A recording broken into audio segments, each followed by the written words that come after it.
and welcome to the. Oh my god. We're keeping that in. We're keeping that. Do you want to start it? All right, yeah. Hello, welcome to the Kessel Rundown podcast. I'm Ethan, and this is Hunter, and you just Yeah, heard hello. us try and say the exact same thing at the same time. We're a little overzealous to talk about this finale of Kenobi. If you can say it like that. So I overall like the finale. What about you, Ethan? Meh. Oh, That's kind of okay. my attitude on most of the series now that it's over. I don't know. Well, yeah, We'll that's get good. into it. That's good. We have two clashing views of this. Well, we had 2 weeks to stir over this, or about a week to stir over how we feel about it, and I think our views are pretty cemented, don't you think? Yeah. I think just the fact that the series is over has kind of hit me and not in a super satisfying way, you know? It's kind of like, oh, that was it. That's kind of how I feel. So, we'll get into what exactly drives that, and I'm eager to hear what was so pleasing about it to you. Well, before we do that, let's get into a rundown of this week's news. That's no moon. It's a space station. All right, starting off with Shadow of the Sith. This new canon novel, Shadow of the Sith, written by Adam Christopher, drops June 28th. Luke Skywalker and Lando Calrissian join forces once again to unravel the mystery of the Sith's lingering shadow.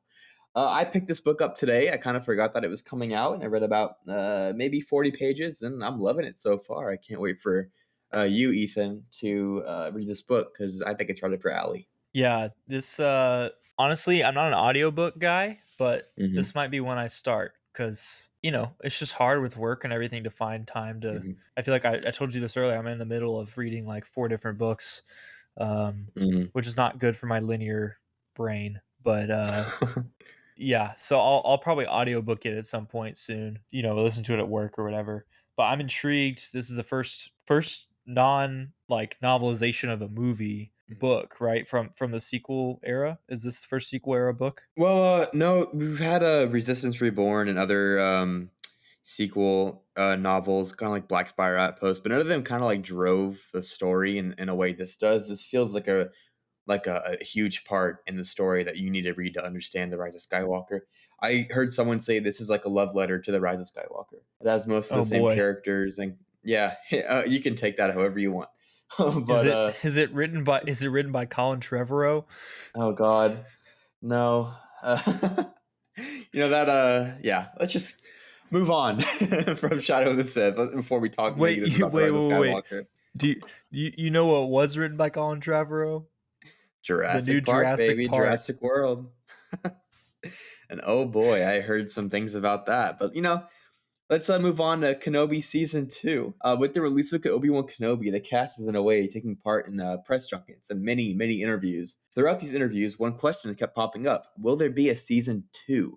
And here I have some quotes from Ewan, Hayden, and Deborah Chow. So I'll start off with the 2 from Ewan. He says, "I really hope we do another. If I could do one of these every now and again, I'd just be happy about it." He also says, "I hope this is not the last time I play him. I had such a great time doing this. I'm sure we could think of a few more stories before I turn into Alec Guinness, don't you think?" Hayden said, well, it was definitely conceived as a standalone story, but I would love to continue with this character. I think there's certainly more there to explore, and I'd be so excited to get to do so. And one quote that really cemented it, maybe, there might be a Season 2, was from Deborah Chow, that director of the series. She said, we always did conceive this as a limited series, so it's not an adventure of the week sort of story. It's one big story with a beginning, middle, and end. So I think this story was very much conceived to be standalone. But there's obviously another 10 years before we get into A New Hope. And with a character like Obi-Wan Kenobi, I think even just watching him right across the sand sometimes is interesting. So who knows? Those are all official quotes from different interviews that I've collected. So, to me, it seems like speculation and wishful thinking, but I really hope that I'm wrong. I don't know what Obi-Wan Kenobi Season 2 would be about. Hopefully that, we don't get a Season 2. I kind of think that this is a perfect... We already got the story. This is a good place to stop, I feel like. I'm a little lukewarm about the idea of a second season just because I agree that these characters are so important that I wouldn't really want what do they call it? The Flash, the Freak of the Week. I'm not sure I want like that style of a show with, they could have... It would be good, like Black Chrysanthemum one week, like just take a comic for 6 episodes. But why is that necessary? Like, why do we need Ewan going through another emotional journey or something when he's just completed this arduous, traumatic, round of experiences with the budding rebellion and with Vader. And I agree.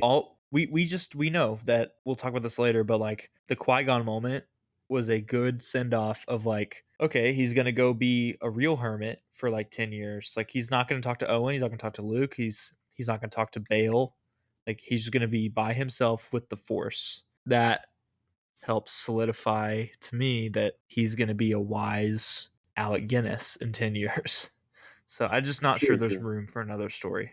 Yeah, I agree. And we'll talk about this later as well, but his outfit at the end of the episode 6 is the same outfit that he's wearing in the Star Wars number 15 comic by Marvel. And, that could mean that, it's Kenobi season 2 is already out and it's in the comic books. So if you want a Kenobi season 2, just read the comics and you got it. But yeah, let's move on to Taika Waititi. So I love this. This is a really fun quote and interview. So in an interview with Total Film, Taika Waititi, who is to direct a brand new Star Wars movie, revealed that he is very much not interested in making a film with pre-existing characters and story threads. This is a quote from Taika himself. He says, "Look, I think for the Star Wars universe to expand, it has to expand. I don't think that I'm in any use in the Star Wars universe making a film where everyone's like, oh, great, that's the blueprints of the Millennium Falcon. Ah, that's Chewbacca's grandmother. That all stands alone. That's great. Though I would like to take something new and create some new characters and just to expand the world. Otherwise, it feels like a very small story."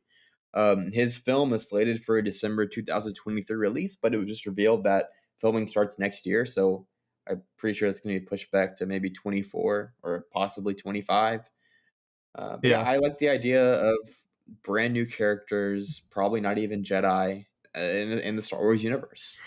Yeah, I read that quote last week and laughed with the Chewbacca's grandmother thing. Just Taika is like that one relative that you have that like at Thanksgiving just says the most outlandish stuff and you just laugh. It's just like there's no it's just like the comic relief at the table. Like I'm excited for the Taika Waititi movie, whatever it's going to be. I really enjoyed Thor Ragnarok, and Love and Thunder looks like it's going to be pretty fun. And those are both Waititi movies. So I don't know. It'll be fun. I don't know if it's going to be like Squadrons or or what kind of movie we're going to get. We have no details really about the plot, right? So but I'm excited even if I have to wait 2 more years. Yeah, and I think that all these projects that Disney has up their sleeves, it's going to keep us pretty satisfied until 2025, 2024, whenever this comes out. But, coming out very soon, August 1st, 2 brand new Lego sets are added to the August 1st release of this huge Star Wars line. So first we got the Justifier, which is a Cad Bane ship from the Bad Batch. It's 1,022 pieces at $169. In this set, you get Hunter, Omega, Cad Bane, and Fennec Shand, and Toto 360, Cad Bane's droid. We also get an ATTE Walker coming in at $139 with 1,082 pieces. In this set, you get a Phase 2 Commander Cody, 212 Clone Gunner, 3 212 Clone Troopers, 3 Battle Droids, and a Dwarf Spider Droid. The Kenobi sets Inquisitor Transport Scythe, Obi-Wan versus Darth Vader, Obi-Wan Kenobi's Jedi Starfighter, the Andor set Ambush on Ferrix, and the Jedi Fallen Order set BD-1 are all set to release on August the 1st. So we got a lot of sets coming out the 1st of August, and I don't have the the money for them. To be fair, $170 for although that sounds cheaper than like most other 1,000+ piece Lego sets. Yeah, it's in a pretty good range. Yeah. I've never really been into Legos much, but it is going to be cool to see Cad Bane's ship. Yeah, I have to research this real quick, but my Millennium Falcon was $150, and I think it's in about the 1,000 piece set. So I mean, it's a pretty good price, of course, with inflation. Unfortunately, it's gonna rise just a little bit, but we're getting characters that we've never had in Lego before, like Toto 360. We had a Cad Bane, but Omega, I think this is the first Omega figure. Then going on to the ATTE Walker, this is our first ever Commander Cody Phase 2 figure. And also 212 if you like to collect Lego clone troopers, you got more 212th battalion that you can add to your little army. So that's pretty cool. Sounds like you're speaking from experience of someone who likes to collect Lego figures, but maybe. Maybe. So that's been it for this rundown of this week's news. Now on to Obi-Wan Kenobi episode 6. Another happy landing. All right, so in this finale, the season finale ? We hope series finale of Obi-Wan Kenobi. ... Astutely titled Part 6. I always just like to make fun of Disney for coming up with some great titles. You couldn't even do The Mandalorian where they have like 2 words. But we open up on Tatooine, which, is kind of where the series all started, right? We get to see Tatooine in daylight for the first time in a few episodes. And Reva is there looking for Luke. She knows where Owen is, but necessarily like where he lives. So she's going back to the town, asking around. We see the bully guy from the first episode. But in general, this first sequence, did you think it was too easy for her to find Owen, or did you kind of appreciate it like I did, that they skipped through the search? You know what I mean? Yeah, I'm glad they had to skip through the search because, we still had a Obi-Wan versus Darth Vader fight to get to. I think the quicker that she got to Luke, the better. If we had to see for half the episode her search for it, I would have felt really rushed at the very end whenever she gets to the homestead. Yeah, they had bigger fish to fry, so I appreciated that as well. The immediate next scene is the prolonged and much maligned chase of the, I don't know what you call it, the junkyard ship that Roken is flying away from the destroyer or the Devastator or whatever it's called. Yeah, it's called the Devastator, Vader's ship. So was that Vader's ship? Yeah, that was like the same one as the cool. The ones in the original trilogy. Yeah. It's a Star Destroyer class, but it's called the Devastator. So that's why I was getting confused. But something that this chase just really frustrated me, and I want to get your take on it. It took forever. It made no sense because they could have sent out TIE fighters, and even if you want to make the argument that we're only a few years into the Empire, they don't have TIE fighters yet, which is pretty convenient. We've already seen TIE fighters in the show, so it's like it's exactly, yeah. Yeah. And then and like Rebels, they have technology. Like this is basically the Republic with a new name. Like they have all the tech. Why couldn't they just send out a couple fighters? The ship that Roken and Leia and all of them are on, and Obi-Wan, they have no shields really, no hyperdrive, no guns. They're going super slow. Why do you think Disney made the choice to make this such a prolonged, hair-pullingly cringy chase? Well, I think they're just capturing moments from The Last Jedi. They could have just sent out some like you said, they could have sent out some TIE fighters to deal with them. Yeah, I just think that they needed to fit in a moment where Obi-Wan says goodbye to everyone, and unfortunately that came at the cost of making the Empire look really stupid, especially at the end whenever Kenobi, he comes up with the brilliant plan to leave in the escape pod, and kind of hopes that the destroyer will follow him instead of the many force users. I don't know why Vader could have just gone off on his own in his Lambda class shuttle and had the Star Destroyer follow the junkyard shuttle and kind of like kill two birds with one stone. Yes. But it unfortunately what we saw on screen is what's canon now, and it's really funny seeing the Grand Inquisitor bite his lip whenever Vader was like so blinded by hatred. He just he wanted to go after Kenobi, and that's what I think. What the takeaway is that Vader was toying with Kenobi. He kind of wanted to weed Kenobi out so he can get him on his own, if that makes any sense. Vader at this point so blinded by hate.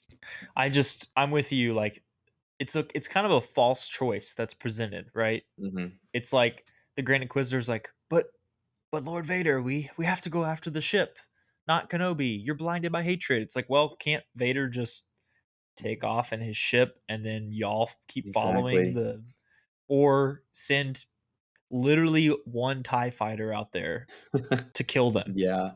And it just shows their growth, because the Grand Inquisitor from Rebels, he would have suggested that in a heartbeat. Like, hey, let's split up. We'll take the survivors. Vader, you take Obi-Wan. It just shows how like inexperienced they are.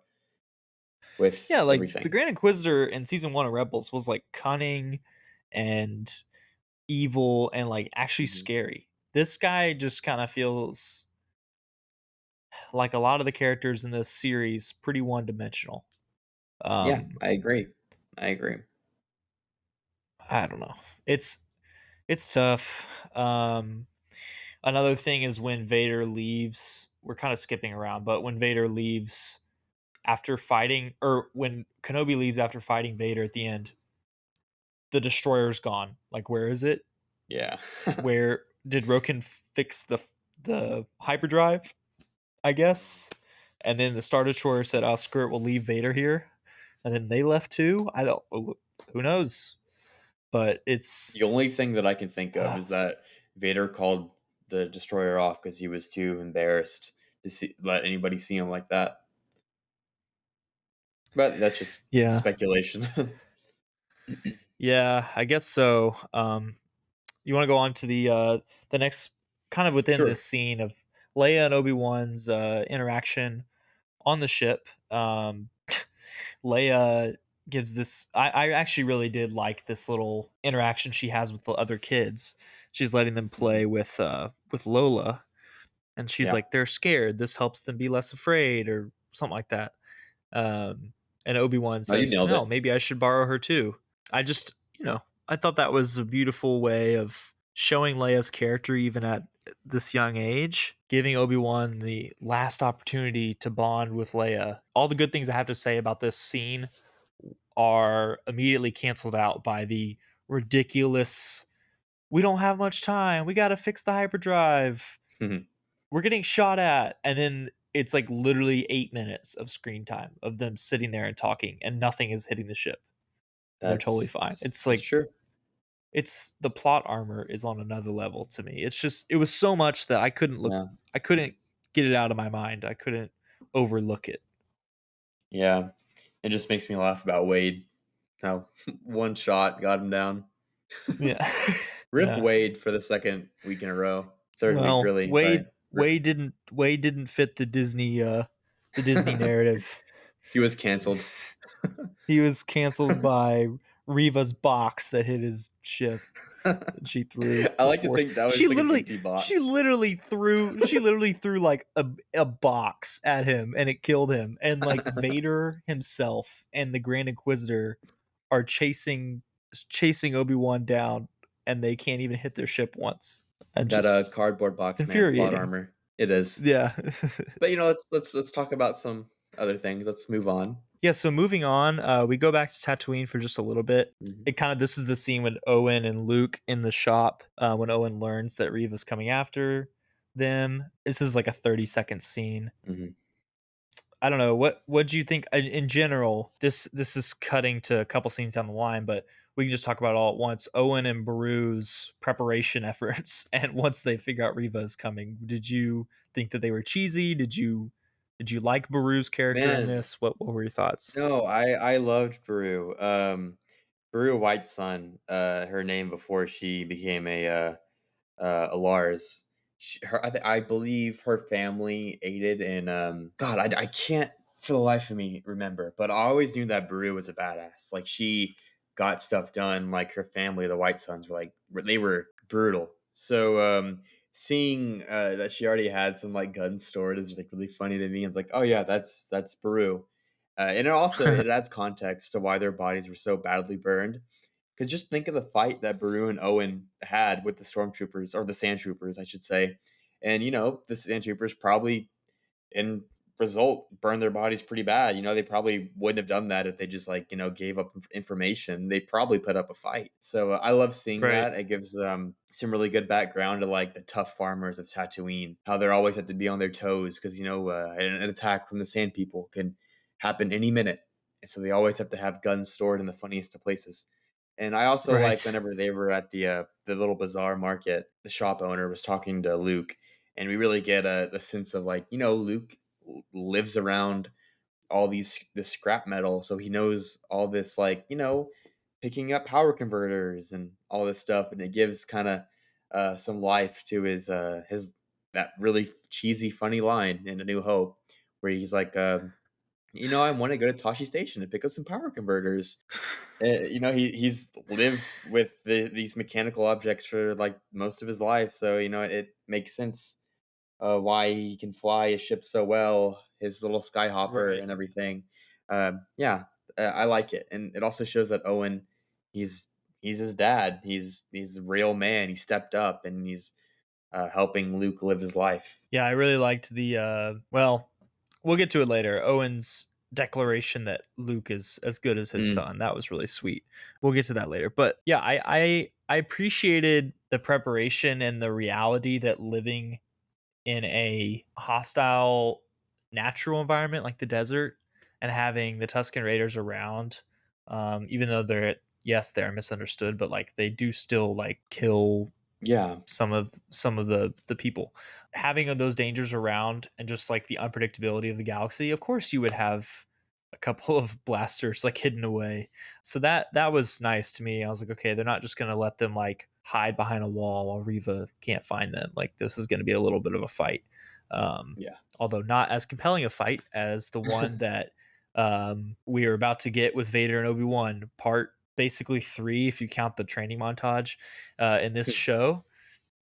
They've fought each other so many times. This is kind of the last time in canon, unless they make another one in season 2, that they fight each other at somewhere close to full strength. Mhm. And because in New Hope, they're not. Like Obi-Wan's Oh old yeah. and Vader's is too. So um, this is a really compelling time, and man, I don't even know where to start. Well, let's start with the the camera, man. The camera work was so much better this episode. I really appreciated seeing the standoff between Obi-Wan and Vader before they fought. Be Yes, steady, yeah. it wasn't a shaky cam. It looked like a movie. And man, that standoff was awesome. Seeing the all the poses that Obi-Wan went through. Just to, Yeah, kind of. What do they call it? Form 3 before they actually started fighting when he did his little finger point thing. I Uh, believe so. It's also in Rebels whenever he is about to fight Darth Maul, he goes into the Form 3 stance, and then he goes back into I don't know if it was a Qui-Gon stance or I don't remember, but yeah, it yeah, just looking shows his similar to growth. Qui-Gon. Yeah, Yeah, yeah, yeah. and he So does almost get Qui-Gon in this fight scene. I guess we'll cover it in a bit, but yeah. yeah, the only other pre-fight thing that I guess I had a note on was I really really loved Obi-Wan's quiet moment in the ship Mhm. before he steps out, because realistically, space travel is not fast. I get I get that the tech is awesome in this show, whatever. But Vader still has to figure out where exactly he is. This is a planet. This is not like he doesn't have GPS. He's using the Mhm. force to guide him, but I thought it was so true to life that Obi-Wan had a couple minutes to himself. Like Yeah. he landed before Vader even got in his ship. So like he was able to he just slowly like takes off his like coat basically, kind of looks at his lightsaber, puts finds Lola, puts it on the dash, um, just contemplates like I'm about to do this. And I Yeah. thought we were about to get the Qui-Gon moment then. Just Mm. like about 18 other That would have times in been the really series cool. where I thought, yeah, I Well, there's about 20 times in the series where I thought we were gonna get Qui-Gon, but um, I thought it was actually better looking back on it that he's that's so true. like amped that he doesn't even like pause to Yeah. like connect with the force. He's just like, And honestly, okay, this might just be thinking it, about it now, yeah, we're just thinking about it. We kind of did get a Qui-Gon moment in that scene. If you think back to Phantom Menace, before Qui-Gon duels with Darth Maul, he sits down and meditates for a little bit, and that's exactly what Obi-Wan did. In the Phantom Menace, Obi-Wan, he was like going crazy, like chomping at the bits just to fight Maul. But now Obi-Wan has to fight Darth Vader one more time, and he takes a minute to just think and meditate and not be all antsy. He collects himself just like his master Qui-Gon did, and yeah, it's a good mirror of that scene. It shows that he's ready.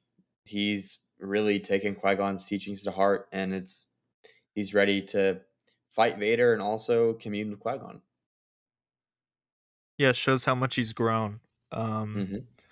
Because, we have, like you said, in Phantom Menace, that awesome moment when Obi-Wan is standing in front of the shields, jumping up and down. Like, he's, like, bouncing on the balls of his feet, he's like, just a ready to boy. fight Maul. Yeah. He's, like, 19, 20, something like that. So, to see his growth is really cool. I like that. So we see him, like, they steps out of the ship, Vader steps out of his ship, and we get this entirely CGI'd standoff that I love that they got to look at each other and say some words that we'll talk about in a second, but dude, I mean, you couldn't have just put the money into, like, finding a cool area to shoot in. Like, You didn't like it it? was I liked it. no, it was so CGI'd. They CGI'd the fog and everything that, like, I could barely see Vader. Like, and I could barely, That's true. like, appreciate what I was seeing because I was so distracted by the effects, which to me, the effects in this series have been, like, bad. Like, Oh, yeah. they're clearly trying something new with this, what do they call the room that they shoot in? The cave or Man, something? the volume. The is that what they call it? The Pretty sure. studio the studio where they shot Yeah. a bunch of stuff?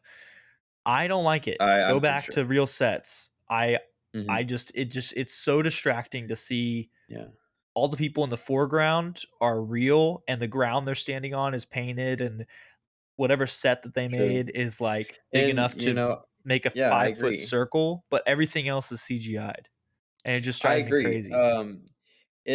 I don't know. I don't know if it's just a series thing or not, because when you look at, I recently just watched the season 2, episode 1 of The Mandalorian, and they used the volume in it as well. And it's like, you can't tell if it's CGI or not. So I don't know what went wrong in this series to make everything look so bland and CGI-ish. I don't know if they were Yeah. trying to capture the prequels, but they didn't do it.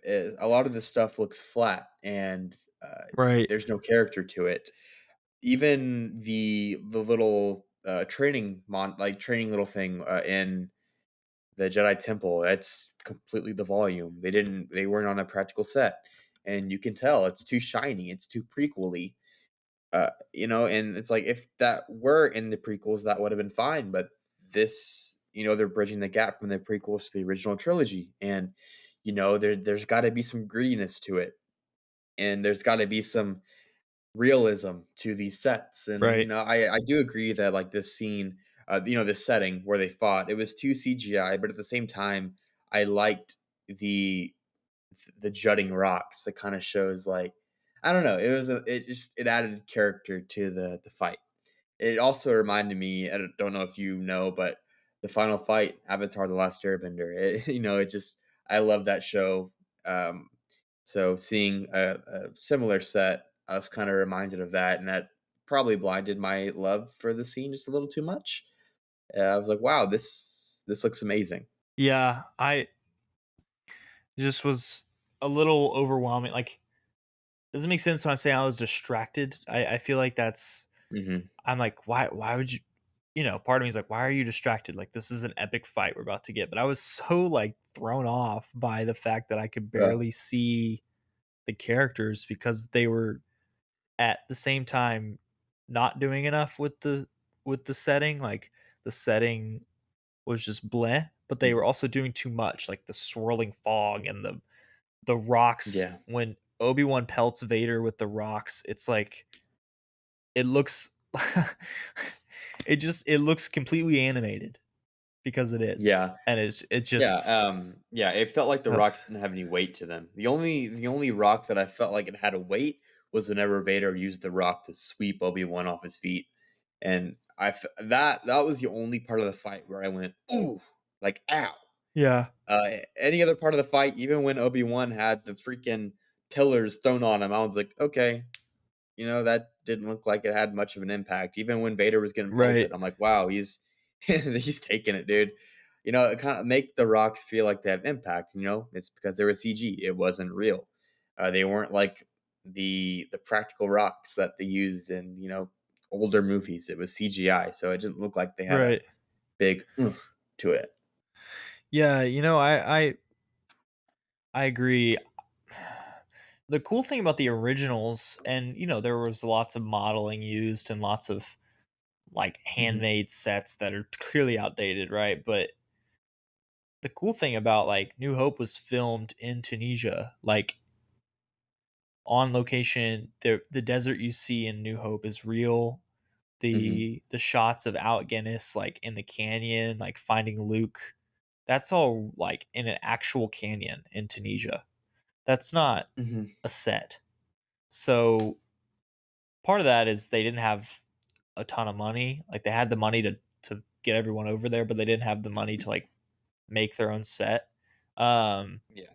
But it's also like it's so much more impactful when someone is running, right? Like Obi-Wan running um his Super Saiyan thing that he does out of the rocks whenever he's been Oh buried yeah. and he blows up the rocks and he comes out, right? Like it's so much more powerful if he's actually like running on real rocks and you could tell that he's running on real ground. And the screen is light enough for you to actually see that. That's true. It was Yeah. I just Yeah. I didn't love the way it was shot either. I know you said the camera work was better. For me, it was the moving camera stuff was fine during the fight, but hmm whenever the blue and red light thing happened, which we'll get to later, was amazing sequence overall. Yeah. But it kind of it whenever it zoomed in on their faces, it was still doing the woo like swim move Yeah. camera thing. I just don't know who thought that was a good idea. But Yeah. Yeah, I have to agree. Some of the shots, I'm just like, why did they do that? And why did they do that? Um, yeah, Especially, just watching The Mandalorian, the camera work. Oh my god, man. It's Oscar worthy. It's amazing. And it's just like honestly, it looks like two different companies produced The Mandalorian and, Kenobi. It's night and day, literally. It's night in Obi-Wan Kenobi, but it's right, night and right. day for these two series. It's like where did the budget go for Kenobi? I don't understand. I really just don't understand. But let's move on to their fight. A little bit more into their fight. I like how their fighting kind of matched the training sequence in the montage, that back to Yeah, the back back of to them, back. like, Yes. yeah, that was pretty cool. I liked it. I liked it. And then of course Obi-Wan gets covered in the rocks and he has like a come to Jesus moment where he finally thinks about all the good in his life, what he's fighting for, what he's protecting these people. Like he thinks of Leia and Luke, and he gains that confidence, and Super Saiyans the rocks out of, Yeah. and he goes on and to fight Vader. And one thing that I didn't like about the fight was the score. I mean, it just wasn't iconic. I thought they would use Battle of the Heroes or, maybe a little bit of Duel of the Fates or, just something, but it just wasn't there. That's why the fight kind of fell flat for me. I loved everything else about it, but the score just wasn't there. Well, I don't even remember what music was Exactly. playing, so that probably makes your point for you. Yeah.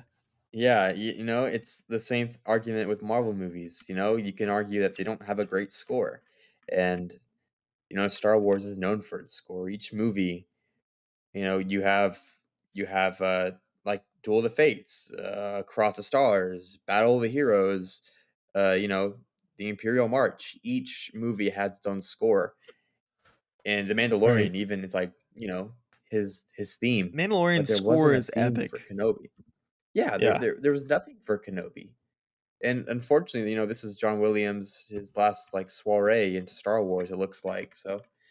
It kind of fell flat for me, the score, but the fighting was really cool, especially when Obi-Wan like finally gains the upper hand and attacks Vader's voice modulator, and that kind of sets Vader Yeah. off, and he does one final swoop and takes off his mask. And man, like for some reason, in my 22 years of life, I've known that Anakin Skywalker and Darth Vader are the same character, but I can never really visualize it. I can never visualize Anakin as Darth Vader. For some reason, I just never could. Yeah, But agreed. after this episode, man, like Anakin is Darth Vader. Like in my mind, I'm like, that's Anakin underneath that suit, all burned and charred. He looks like a zombie of him. It's basically Anakin's dead body in that suit. Yeah. Yeah, I think that the one thing, if nothing else, that this series did really well was connect Anakin and Vader like as one Mm-hmm. person, because but also simultaneously showing one person is truly gone. Yeah, Like then you are definitely. truly lost, right? The Obi-Wan Yeah. line from Revenge of the Sith. Like that was nailed into me for sure in this episode. Like, dude, Anakin's Mm-hmm. gone. He's dead. Um Vader killed and him. but it's also like, wow, seeing Hayden Christensen relatively young still underneath the mask, seeing how he got the slash on the top of his forehead that we see in Mm-hmm. Return of the Jedi. Like this is Anakin. Um and I really, really enjoyed that whole blue and red light sequence on their Yeah. face. Um Yeah, and it hurts even more because when his visor was first slashed off, his eyes weren't red. His eyes weren't yellow. They were Anakin's eyes. And right, as they were Obi-Wan blue. Yeah. apologizes, it turns into like yellow eyes, and you're like, "Oh man." It's just yeah, and then his line, of course, like Obi-Wan, uh, props to Ewan because his acting in the scene was phenomenal. He's fighting back tears. He's talking through tears and his throat like closing up. He's like, "I'm sorry." In his final chance to like save his former Padawan, and Anakin's like, you don't have anything to be sorry for. You didn't kill Anakin. I did.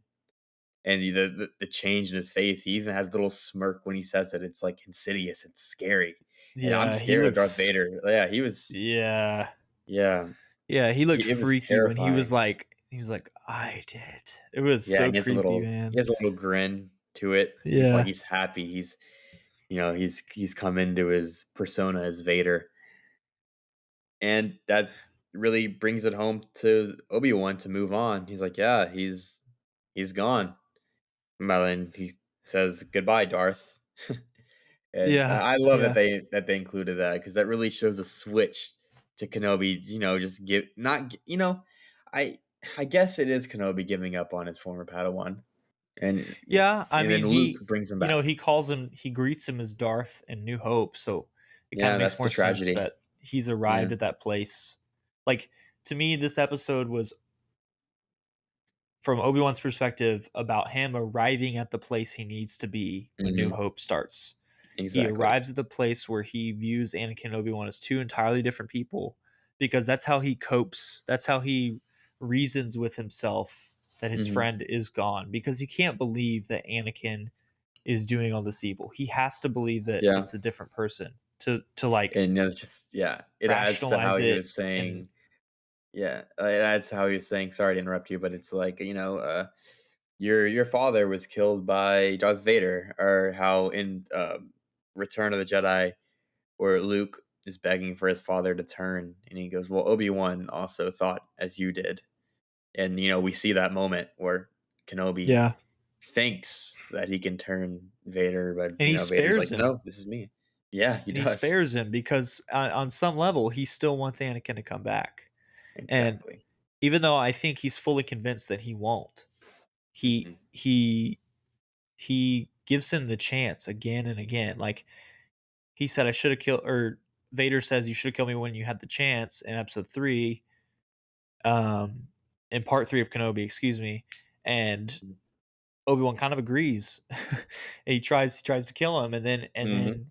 we see here he has the opportunity to cut him down. He doesn't. And other than it being obvious plot armor, because episode 4, New Hope, still needs to happen, um, Hmm. it does also play on the level of like, and Obi-Wan wants to give him a chance to redeem himself, and he as he says to Owen, the future will take care of itself. He doesn't want to be the one to step in and take that opportunity away from Anakin, if there is any of Anakin still left in him. Yeah, true. Yeah, I agree. I agree. Yeah, so that's the fight. You have a really cool moment of Vader screaming Obi-Wan, kind of like Maul does in Rebels.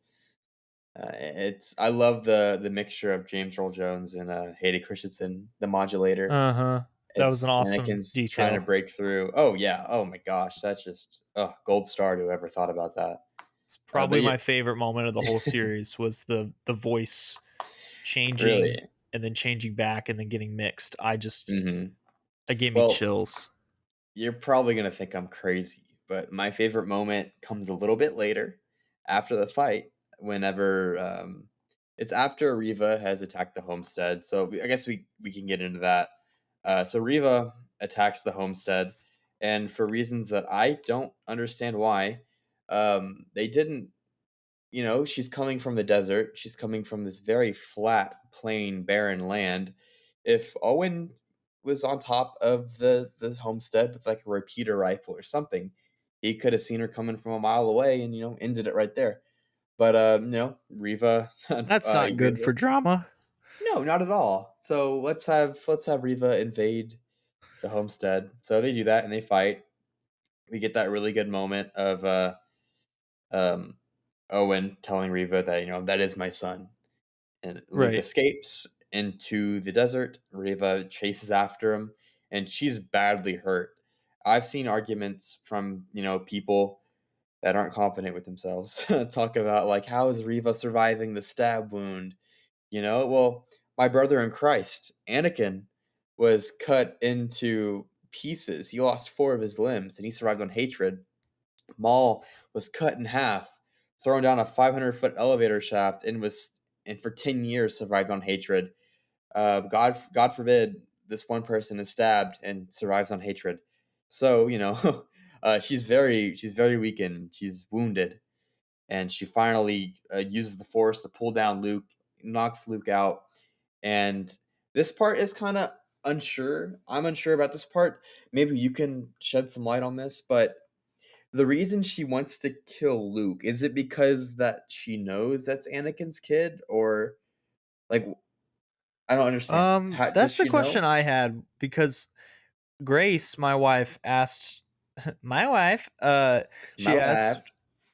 asked me that question kind of while we were watching, because I watched it without her and then we rewatched it like usual Mhm. together, and she was like, so wait, why is she trying to kill Luke? I was like, I don't know. I I think she thinks that she's gonna get revenge by killing a youngling Mhm. and like taking away something from Obi-Wan, because Obi-Wan allowed her and her friends to be like hunted down. Like Hmm. he didn't stop Makes anything sense. Yeah. whenever she needed him, so she's going to take something he loves. That was my Yeah. thought. Well, yeah. But then I I heard I, I other guess. people then I heard other people say that it was because she knew that that was Vader's son, which I don't think she Mhm. could have gained from that recording. She just heard Luke Exactly. and the boy and Owen or whatever. Yeah, I know, So, you make sense. That makes sense. So yeah, that makes sense. She's trying to take revenge and avenge her fellow classmates. And I think this is my favorite part of the episode, which is weird because I didn't think it was going to be. But whenever Riva is trying to combat herself and she's fighting against herself to strike down Luke, um, the camera work, I don't know why, but when it zooms in on her face while she's struggling to put down her lightsaber and slash through Luke, it looks so good. You can see her internal struggle become outward. You can see the camera fighting her, and that's my favorite shot of the series, is her fighting against herself to kill Luke. But we see that she doesn't do it. She doesn't become Vader, and she takes Luke back to the homestead. and she's redeemed, which I loved. I'm so glad that she didn't die, uh, because that's what Star Wars is about. It's about second chances. Vader, after all the horrible things he did, like oh my gosh, he's probably the worst person to ever live. He's redeemed in the very end.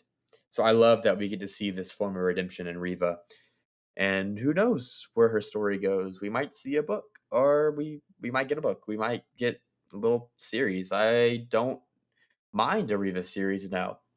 It would be Uh, cool seeing what she does in the galaxy. I Maybe she a, helps the path. a book might be fine. Mhm, Okay, three things that I didn't mhm, buy about this, and it didn't make sense to me how this would work. One, she comes back with the seemingly lifeless body of a child.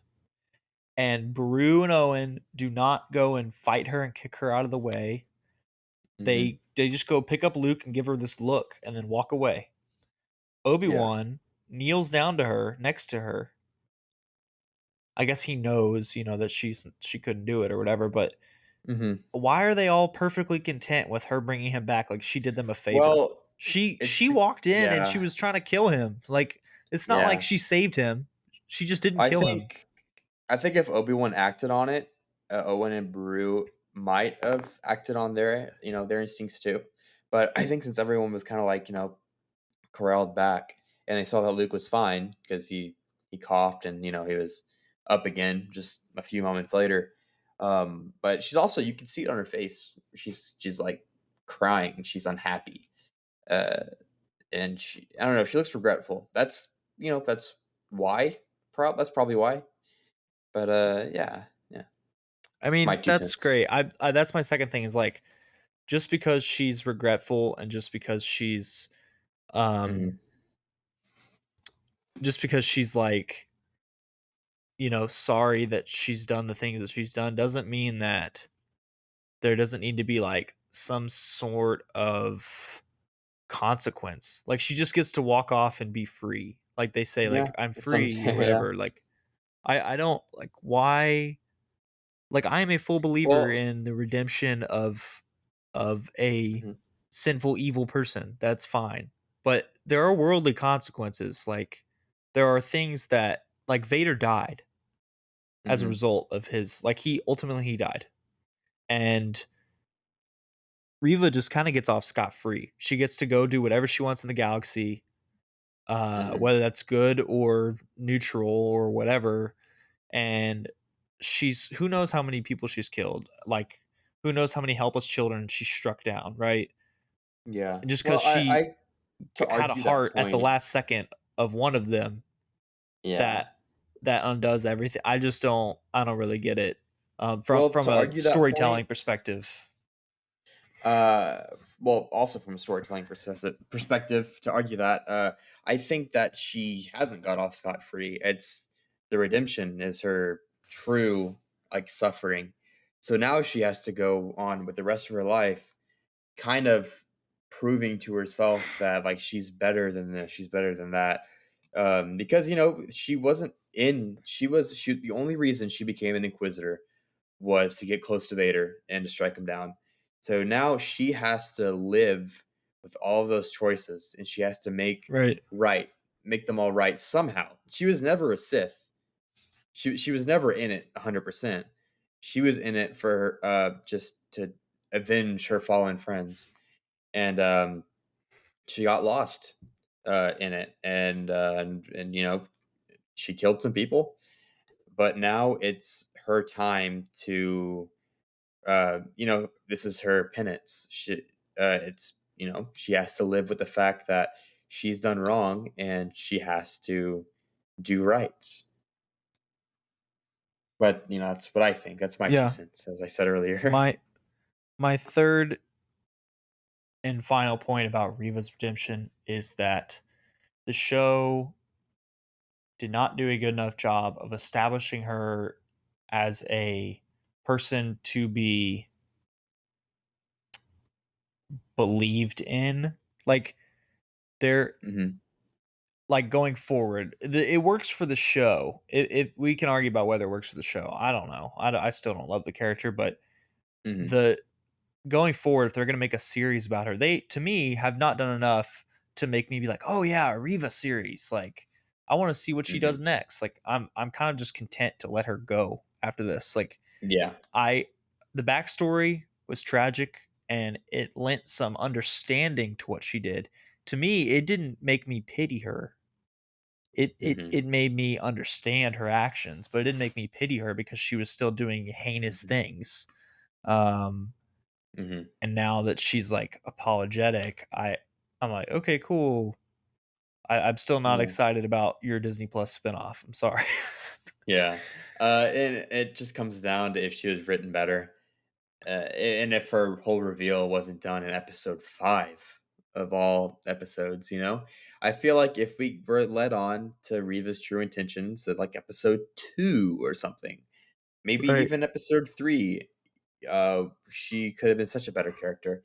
It just comes down to writing. Unfortunately, the writers for this series, I don't know, they just weren't, it wasn't good enough, in my opinion. It's a mindless Star Wars story when we're used to seeing Star Wars stories with deep purpose and values.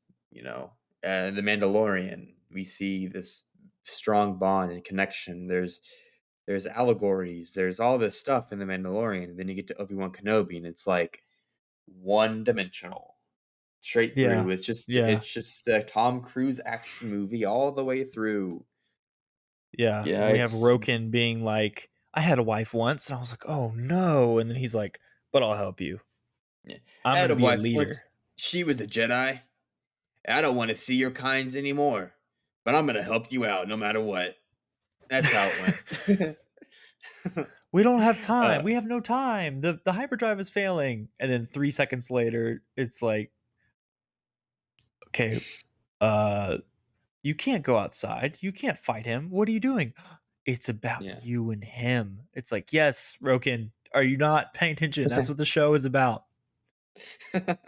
Are you not watching the same show Are I'm you watching, Roken? how do you not see this? It's literally called Kenobi. It's not called Roken. This is episode 6 of the series, Roken. Get on with it, man.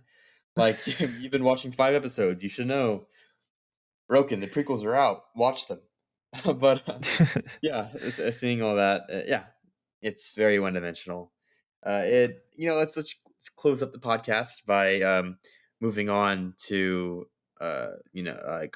him meeting with Leia and Luke and Qui-Gon Jinn at the very end. I love the little meeting with Leia, and Lola has to get back to Leia somehow, so they meet one last Right. time. I love that scene so much. It made me tear up a little bit when he was talking about the characteristics and traits she gets from Anakin and Padme, Yes, I love and that it's so so, much. especially after reading Brotherhood. I'm not done with the series, but at the very beginning of the book, we get some really good Anakin and Padme moments, and it just kind of was like, oh, I understand why they released that book when they did. Because man, Anakin is so great in Brotherhood, and Padme is so great in Brotherhood as well. Where you're just like, oh, well, uh, I'm tearing up now. Yeah, yeah, I really enjoyed that. I really enjoyed the it's like they're giving us permission to look fondly upon Padme and Anakin's relationship. It's like, Hmm. man, for whatever went horribly, terribly wrong, they were in love and they were good people at one point, and Padme all the way to the end. But Hmm. um, it validates the prequels, validates Clone Wars, and I Hmm. enjoyed that a lot. Um, Yeah, I agree. and I loved Leia's little quip about, Obi-Wan's like, "What do you think I should do now?" And she was like, "Sleep." And that's his first laugh since probably Anakin. It's just, man, it's good to see Obi-Wan laugh. But yeah, he departs Alderaan probably for the last time ever before its crime rate goes down to 0, as you put it earlier, or however you said it. um, but yeah, he sees Luke. He meets Luke for the first time, and you get the hello there. Oh man, that was so well done. I'm glad they saved it for that moment. Yeah, they saved the best Yeah, for last. yeah. We also get Obi-Wan going off into the desert, and we get Qui-Gon Jinn, where he's kind of like, well, took you long enough. He's always been there. He's always been there.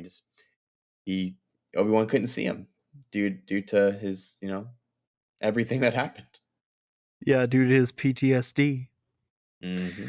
But that's up for debate, I guess, why he couldn't see Qui-Gon up to this point. I think it's just he was blinded by his like hurt Failure. from Yeah. the past, his failure, yeah.